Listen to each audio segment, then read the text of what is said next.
అందరికీ నమస్తే అమ్మ. నిన్న డిఎస్సి అదేవిధంగా టెట్ గురించి నేను ఒక ప్రయత్నం అయితే చేయడం జరిగింది. ప్రయత్నం అంటే ప్రభుత్వంలో కీలకంగా వ్యవహరించేటువంటి ఎమ్మెల్సీ ప్రస్తుత ప్రభుత్వ విప్పుగా ఉండేటువంటి వేపాడ శరజ్జీరావు గారిని కలవడం జరిగింది. కలవడం అంటే ఆయనే మా నర్సీపట్నం మా దగ్గర జరిగినటువంటి మా కాలేజీలో జరిగినటువంటి ఒక ఫంక్షన్కి రావడం జరిగింది. సో దాంట్లో ముఖ్యంగానే తనతో పాటుగా మరో ఎమ్మెల్సీ అయినటువంటి గాది శ్రీనివాస నాయుడు గారిని, అలాగే ఇప్పుడు మన చిరంజీవి గారిని, మరొక టీడీపీ ఎమ్మెల్యే అయినటువంటి రాజు గారిని, సో వీళ్ళందరినీ కూడా కలవడం జరిగింది. కలవడం అంటే వచ్చిన తర్వాత కలిసి డిన్నర్ చేయడం జరిగింది. డిన్నర్ చేస్తూనే ఈ యొక్క నోటిఫికేషన్ పైన చాలా విషయాలు కూడా వివిధ రకాలైనటువంటి పొలిటికల్ మాటలన్నీ రావడం జరిగింది. ఆ సందర్భంలోనే నిన్న మా నర్సీపట్నం కృష్ణా ప్యాలెస్లో జరిగినటువంటి ఆ ప్రోగ్రాంలోని చాలాసేపు ఇంచుమించుకు 30-35 నిమిషాలు కలిసి మాట్లాడుకోవడం జరిగింది. కారణం ఏంటంటే మా ఆహ్వానాన్ని మన్నించి మా దగ్గరికి వచ్చారు కాబట్టి, సో వాళ్ళని ఎంత సమయం మనం యూజ్ చేసుకుంటే బాగుంటుంది, అలాగని ఆ సమయాన్ని పూర్తిగా మనం యూజ్ చేసుకోవడం జరిగింది. యూజ్ చేసుకోవడం అంటే అసలు ప్రభుత్వం ఆలోచన ఎలా ఉంది, డిఎస్సి పైన, మరో టెట్ పైన, తర్వాత జాబ్ క్యాలెండర్ పైన ప్రభుత్వం ఎలా వెళ్ళబోతుందండి, ఇవన్నీ విషయాలపైన కూడా ఏంటంటే నేను కూలంకషంగా మాట్లాడడం జరిగింది. సో అందులోని కొన్ని విషయాలన్నీ కూడా నేను బయట పెట్టకూడదు కాబట్టి, అంటే కొన్ని పొలిటికల్ యాంగిల్లో ఉండేటువంటి మాటలు మనం బయట పెట్టకూడదు కాబట్టి పెట్టట్లేదు. సో కాబట్టి సాధ్యమైనంత వరకు మీకు అక్కడ జరిగినటువంటి సంభాషణలన్నీ కూడా మీకు నేను తెలియజేస్తాను అన్నమాట.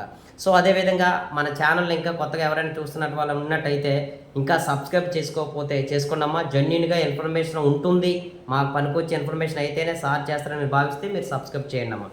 సరే ఎనీవే సార్, ఏంటి సార్ ప్రభుత్వం అనేది ఫస్ట్ క్వశ్చన్ ఒకటే, ప్రభుత్వం మొండిగా వెళ్ళడానికి కారణం ఏంటని అడిగాను. దేనిపైనండి అలాగని అడిగారు. ఇదే మాట అన్నారు. అన్న తర్వాత నుంచి దేనిపైన మీ అందరికి కూడా తెలుసండి, మీకు ప్రభుత్వ పెద్దలందరూ కూడా తెలుసు, డిఎస్సి పైన సమయం 45 రోజులతోటి మీరు ముందుకు వెళ్తున్నారు. ఇది ఎంతవరకు సాధ్యం అండి?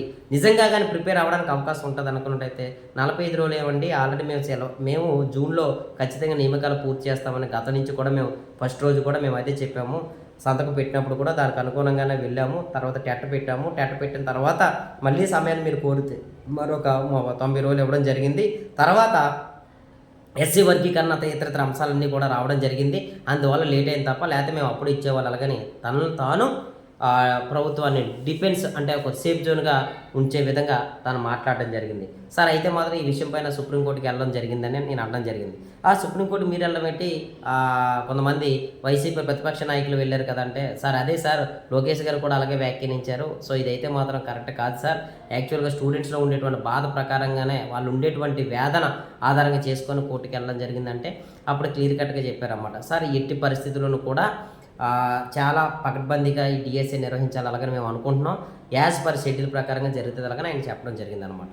ఇక రెండో పాయింట్ ఏంటంటే, సార్ ఓకే మరి మరొక టెట్ మీరు ఏంటంటే 2025, 23, 25 మరి ఒక బ్యాచ్ అనేది రిలీవ్ అయ్యడం జరిగింది. బీఈడ్ అండ్ డిఎడ్ 2 కూడా రిలీజ్ అవ్వడం జరిగింది కదా సార్. మరి వాళ్ళ పరిస్థితి ఏంటి సార్? మళ్ళీ ఎప్పుడు ఇస్తారో మనకు తెలియదు కదా. డిఎస్సి నోటిఫికేషన్ అనడం జరిగింది.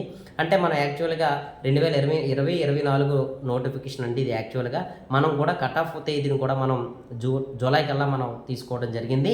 సో కాబట్టి దాని ఆధారంగా చేసుకొని ఇవ్వడంతో తప్ప ఇప్పుడు మళ్ళీ రిలీజ్ అయ్యేది అలాగని మరి ఇప్పుడు మనం ఇవ్వలేం కదా. అలాగని దాని గురించి కూడా ఆయన క్లారిటీ ఇవ్వడం జరిగింది. తర్వాత మీరు గతంలో డిఎస్సి క్యాన్సిల్ చేసినప్పుడు అప్లై చేసిన ప్రతి వారు కూడా అవకాశం ఇస్తానన్నారు. మరి ఇప్పుడు ఐఏజ్ అయిపోతున్న వాళ్ళ పరిస్థితి ఏంటనుకున్నట్టయితే మరి కట్ ఆఫ్ అనేది మనం అప్పుడు నిర్ణయించాం కాబట్టి సో వాళ్ళకి మనం ఏం చేయలేమండి. అయినప్పుడు కూడా నేను తీసుకెళ్ళడం జరిగింది. ఈ విషయాన్ని ప్రభుత్వం దృష్టిలో పెట్టడం జరిగింది. కానీ మరి ప్రభుత్వం ఈ విధంగా ముందుకెళ్ళడం జరుగుతుంది. అలాగని దాన్ని తను కొంచెం దాటివేసేటువంటి పరిస్థితి అయితే ఆ సందర్భంగా రావడం జరిగిందనమాట.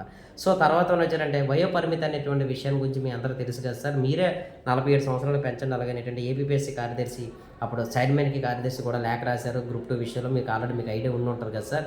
మరి అలాంటి మీరే ఈరోజు ఈ 44 ప్రక్రియని తీసుకురావడం వల్ల ఎంతవరకు కరెక్ట్ అలాగనంటే, సో ఈ విషయం పైన నేను లోకేష్ గారితో కూడా మాట్లాడాను సార్. మరి ఇచ్చేసాం కదా, మళ్ళీ దీన్ని ఎలా పెంచుకుంటూ పోతున్నట్టయితే రకరకాలుగా విధానం ఉంటుంది. అలాగని ఆల్రెడీ ఈ విషయం పైన లోకేష్ గారికి కూడా సార్ తీసుకెళ్ళడం కూడా తీసుకెళ్ళినట్టు కూడా మనకి చెప్పడం జరిగిందనమాట.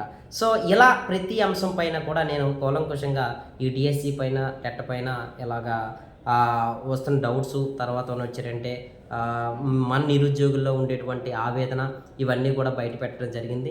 సో ఆయన ముందు ఉంచడం జరిగింది. ఆయన ప్రతిదానికి సమాధానం ఇచ్చారు. కొన్ని ఆటలకు దాటివేసేటువంటి ప్రయత్నం అయితే చేయడం జరిగింది. దాటివేసినప్పుడు కూడా నేను వదలలేదు. సో కాబట్టి మీరు ఒకటి గుర్తుపెట్టుకోండి సార్, ఈ ప్రభుత్వం, కూటమి ప్రభుత్వం అనేది నిరుద్యోగ బుధ స్కంధాలపైన మోసి గెలిపించారండి.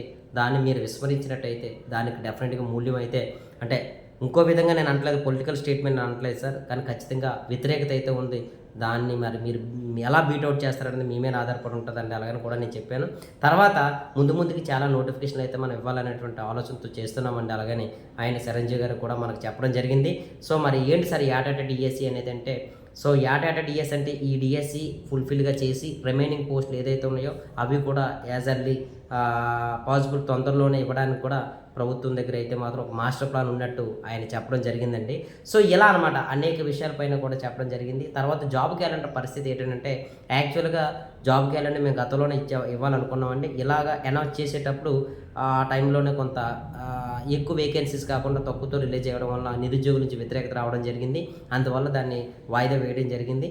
సో కాబట్టి ప్రస్తుతం ఒక నెల 2 నెలల్లోనే దానిపైన పూర్తిగా ఒక అవగాహనకు వచ్చి పెండింగ్ ఖాళీలన్నీ కూడా పరిశీలించి ఒక సమగ్రమైనటువంటి జాబ్ క్యాలెండర్ ఇవ్వడానికి అయితే మాత్రం ప్రయత్నాలు చేస్తున్నాం.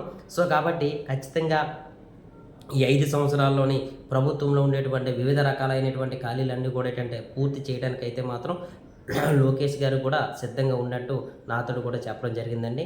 నేను కూడా నిరంతరం కూడా ప్రభుత్వం సంబంధించినటువంటి ఈ యొక్క నోటిఫికేషన్ వ్యవహారాల్లోని ప్రతిరోజు కూడా సందర్భం వచ్చినప్పుడల్లా నేను గుర్తు చేయడం జరుగుతుంది అన్నట్టు ఈయన కూడా చెప్పడం జరిగిందనమాట.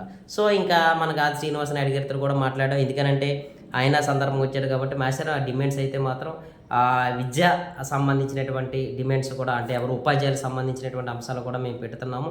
సో వాటికి కూడా కొంతవరకు ప్రభుత్వం నుంచి సానుకూలంగా స్పందన రావటం లేదు.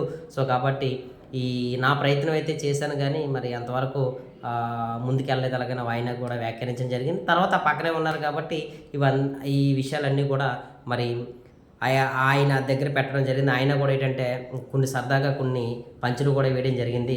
లోకేష్ గారు ఇప్పుడు నేను వెళ్ళినా సరే ఏదైనా విషయాలపల్లి వెళ్తే మా నిరుద్యోగ నాయకుడు వచ్చాడు, తర్వాత వచ్చాడు మా యూనియన్ లీడర్ వచ్చాడు, అలాగే నన్ను వ్యాఖ్యానిస్తున్నారని ఎలాగనంటే దానికి కారణం ఏంటి అని అడిగారు.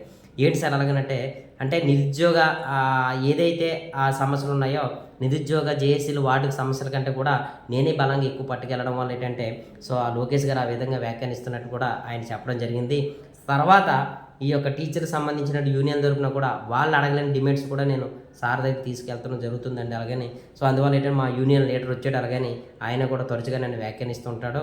దానికి కారణం ఏంటంటే మీరు అడగకపోయినా నా ప్రయత్నం నేను చేస్తున్నట్టే కానీ ఆయన చెప్పడం జరిగిందనమాట. సో కన్క్లూజన్ ఏంటంటే ఓవరాల్గా యాజ్ పర్ షెడ్యూల్ ప్రకారంగా డిఎస్ అయితే జరుగుతున్నట్టు చిరంజీవి గారు నిన్న మన నర్సీపట్నం వచ్చి ఆయన మనతో పాటు కలిసి భోంచేస్తూనే మాట్లాడుకోవడం జరిగింది.